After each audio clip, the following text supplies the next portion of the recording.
with Figgie Fees Collectors. It's me, Daniel back again. I know it's been a hot 2 weeks since I've done my last video, maybe even longer than that, depending on how quickly I can get this video edited. So apologies, there's not really been anything for me to talk about. I mean, there has, but excuses. It's hot. It's very hot up here, and as such, a new haircut to keep myself cooler, but I have been doing Figgy stuff, don't make no mistake about that, and that's what this video is really about. It's the rabbit hole that I have fallen into. If you cast your mind back to one of the last videos I made, which was on the Star Wars Hunters Sentinel custom action figure that I made, if you haven't seen that video, then link will be up there for you to check out. I've really gotten into customizing action figures, and well, here's some that I've made off camera because I've just got nuts deep into it, rather than picking up the camera, filming every little finicky thing that I do, and then subsequently talking about how I did it. It's a lot of effort to do that, I'm going to be honest with you.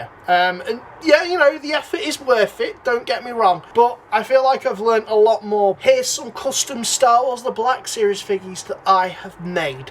Starting off with the Mandalorian Neo Crusader from Knights of the Old Republic. This is an awesome kit from GI Trooper Kits, as they do some really nice prints, and this was no exception. Super clean, pretty easy in terms of the assembly, providing you use the suggested base figure that they recommend, of which was the Death Watch Mandalorian. I can see it having a lot of possibilities in the future for other potential customizations, so it's a figure that's relatively easy to get at the minute, so it might be worth, you know, hoarding some of them just in case for future. I definitely want to make some more Mandalorian Neo Crusaders, that's for sure, in various different colour flavours, and that was one of the biggest struggles I had, actually choosing what colour scheme I was going to go with. Initially I thought blue, but blue's very boring, particularly if you've painted Space Marines like I have, little Warhammer 40k inside thing there. Also, we see it all too often with, more recently, Hasbro's offerings, so I didn't want more blue on my shelf. I then toyed with the idea of having it as red. Red's cool,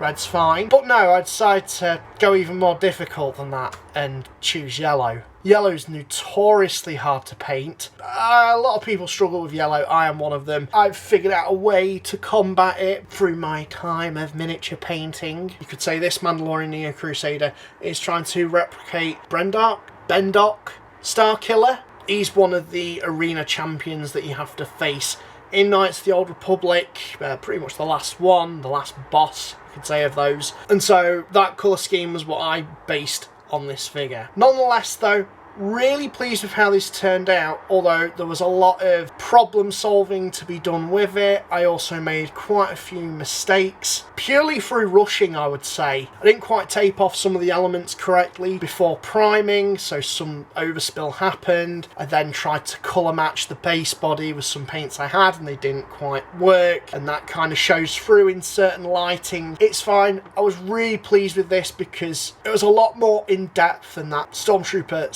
Sentinel custom that I did. So I'm really pleased as a second attempt at a custom with how this turned out. Definitely a lot of things I would do differently if I was to do this kit again, and I can foresee myself doing another Mando Neo Crusader in a different colour scheme. Love to do a whole army of them really, but really pleased with how this one came out, particularly with how the white and the yellow and the panel line of the black, just, well, I'm very happy with it, even with some of the imperfections on show.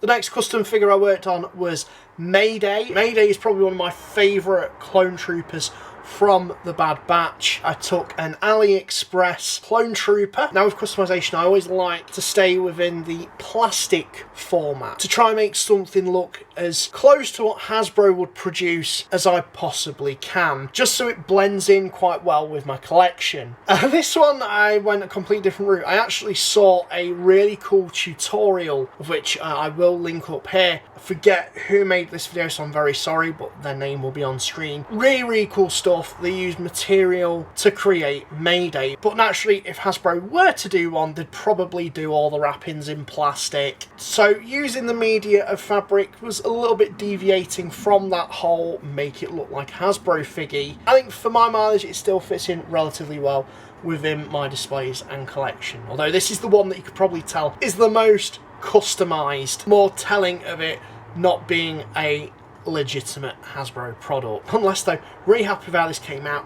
Very bloody simple to do. I think anyone could do this one. You just need to get yourself the right coloured materials, cut straps, glue, sorted. I did go the slight extra mile though by attempting to do a head sculpt. So I took the AliExpress sculpted head, shaved some of the hair down, and then actually green stuffed over this to try and make Mayday's very rugged hairstyle and jagged beard. It came out okay. I think the beard looks pretty good. The hair definitely could have been better. It definitely needed more of like a slicked over look. Plus I would say the skin tones may be slightly off. Though in my head canon, he's quite a dirty character. He's been left to his own devices. He's not had a shower, so I'm cool with him looking a bit darker and dirtier than some of my other clones. I'm gonna have him with that iconic helmet. It's just something I want to have a go at because, you know, the more you do something, the more you learn from your mistakes. So yeah, this was probably the most intricate custom that I worked on. Vler.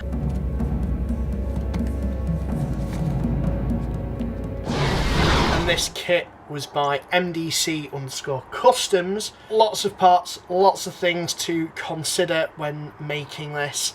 The base body I used was a Bo-Katan. Very much a case, like with the Mandalorian Neo Crusader, of butchering some of the parts to make everything fit. But having learnt some of the mistakes that I made with that Mandalorian Neo Crusader, when it came to the painting phase, I was extra doubly careful of wrapping and concealing the parts that didn't need to be painted off. I really took my time with this one. I'd like to think or say that it paid off. When I was assembling it, there was some paint rub, of which was easily touched up and fixed. I then decided to use some actual spray-on sealant just to give it a nice varnished finish rather than a paint-on one. I'm super pleased with how this came out and the paintwork that I put into it, just because some of the decal designs, of which I did freehand, are relatively complex. And there's also a sort of mixed-mashed armour and colour scheme to that armour, which I feel like I've captured relatively well. I feel like it also blends in with my other Star Wars The Black Series figures. I can't think of anything that I would really do differently with this one. Not to say that it's perfect, but I feel like it's the most refined and kind of shows the progression as to where I started to where I am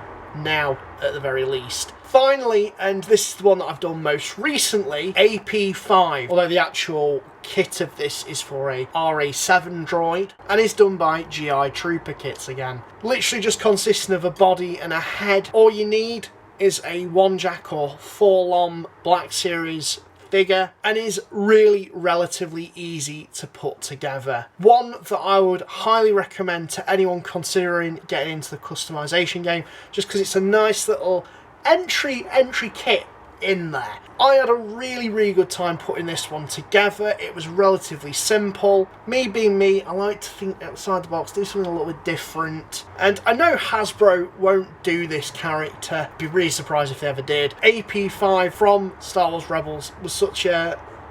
It's easy to see I fit perfectly in this wonderful, beautiful, simple... No, go away! Interesting character, and I just wanted a figure of it, particularly when I saw this kit. That's all I could think of. I need to paint this purple, and that's what I did. I ended up making it as AP5, but I could certainly see myself getting another one of this kit and doing a Death Star droid or any one of the other colour schemes that this droid has appeared in. There really wasn't much modification required for this one, other than taking, of course, the base body figure apart, priming, painting it, and then reconnecting all the parts together. I think the only thing that I need to do is just with the head, create a joint so that it would sit on to the body of the figure. It was all relatively easy. So that's it. That's all the customs that I've worked on so far since doing that Sentinel Stormtrooper. Let me know what you guys think. If you think that what I've done is absolute cack or could be better, let me know in the comments down below. And if you're getting into customization, be sure to let me know what you're working on down there as well. I hope you enjoyed having a look at those. Oh, well, this is me, Daniel Eastwood Fan. Sign out. Thank you very much for watching.